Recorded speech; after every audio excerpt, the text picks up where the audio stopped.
Hoy, 3 de abril de 2025, es el día después del día D, cuando el presidente Donald Trump impuso los aranceles recíprocos que afectó a más de 175 países que tienen comercio con ese país.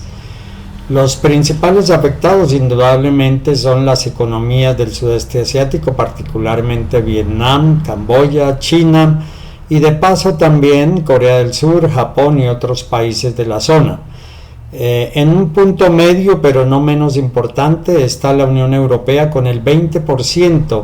de aranceles recíprocos, y en un tercer nivel están los países de América Latina y otros países con el 10% de aranceles recíprocos. Esto significa que es la vuelta de tuerca al revés para imponer el libre comercio, en la medida en que cada uno de estos países debe bajar los aranceles en esa proporción para poder facilitar el comercio libre de las mercaderías americanas en el resto del mundo. Es decir, de esa manera casi que se impone el libre comercio óptimo que pretenden los Estados Unidos de América para sus mercaderías.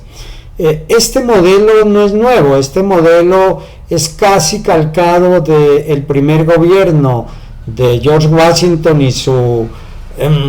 primer secretario del Departamento de Estado, Alexander Hamilton, quien introdujo 3 elementos importantísimos. El primero es una serie de aranceles a las mercaderías venidas de Gran Bretaña, de Holanda o Países Bajos, de Francia, del Imperio Austriaco, etc.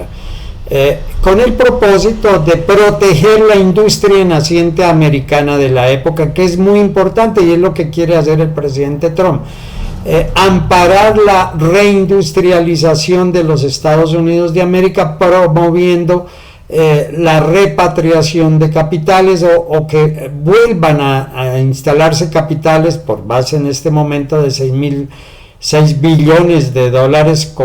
una cifra astronómica, y que desde luego va a facilitar esa reindustrialización, pero además tomó la medida de unificar la banca y unificar todos aquellos mecanismos que conducen a la integración del mercado nacional, cuestión que está haciendo también el presidente Trump al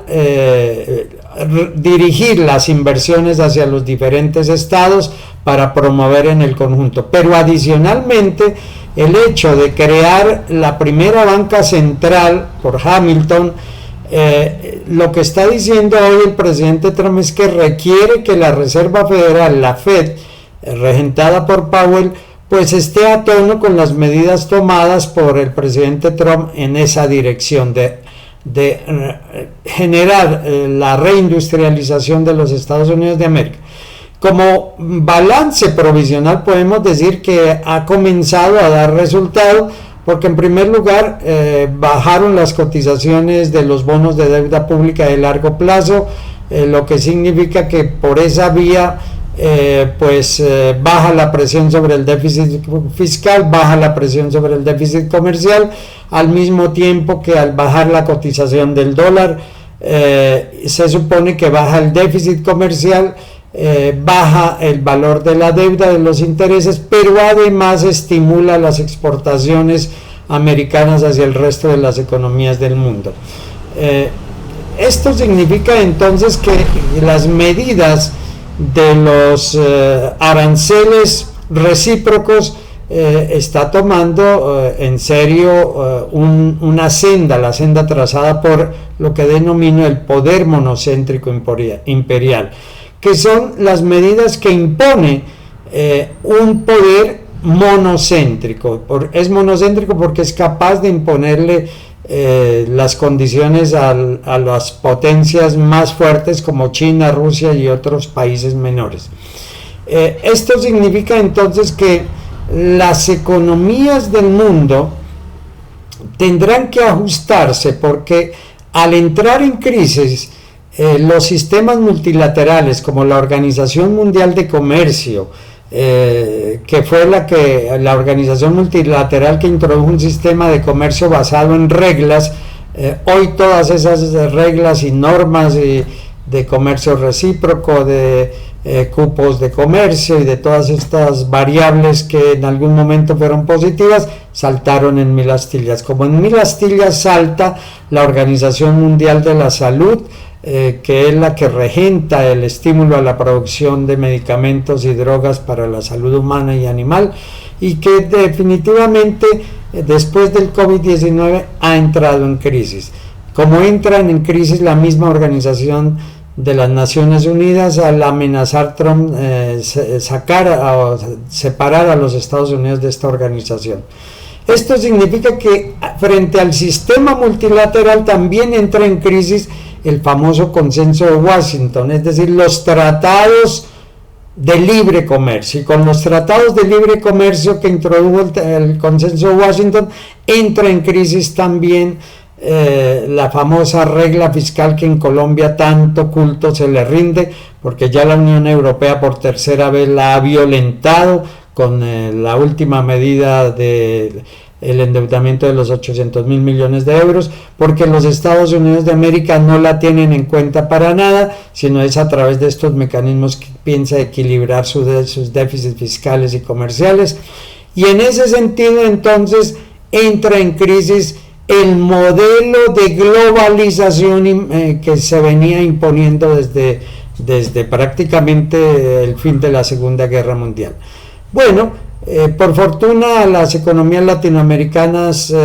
se les impuso tan solo un 10% de aranceles, lo cual mantiene un nivel de competitividad en las mercaderías que exportamos, particularmente en el caso de Colombia, café, flores y algunos productos menores, lo que significa que no vamos a estar tan afectados, más por la vía de algunos resultados que han tenido los tratados de libre comercio que por el tratado de libre comercio en sí mismo.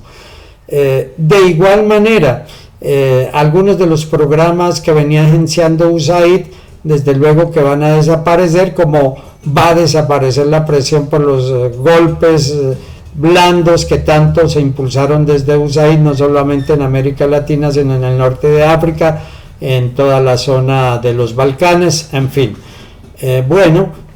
Estamos haciendo presencia a un momento curioso, importantísimo, de un nuevo modelo económico y político que se complementa con la expansión territorial que en la época Hamilton y Washington impulsaron hacia el oeste americano, y en este caso el presidente Trump quiere expandir el territorio americano hacia el Ártico, particularmente a hacer el 51 estado a Canadá, a Groenlandia, y darle el zarpazo al Canal de Panamá, con lo cual se crearía una nueva frontera territorial de lo que hoy es Centro y Norteamérica con el Ártico, y quedaría simplemente América del Sur aparte.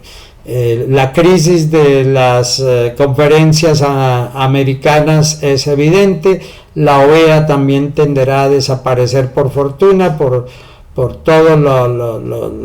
las malas gestiones que hizo en unir a los países americanos, y las más afectadas desde luego es la burocracia internacional multilateral de la OEA, de la ONU y de cuanto organismos se inventaron, burocracia que de verdad es un zángano que le cuesta mucho a los ciudadanos del mundo. Esperemos que así como se crean unos nuevos mecanismos de negociación que son unilaterales, no son bilaterales ni multilaterales,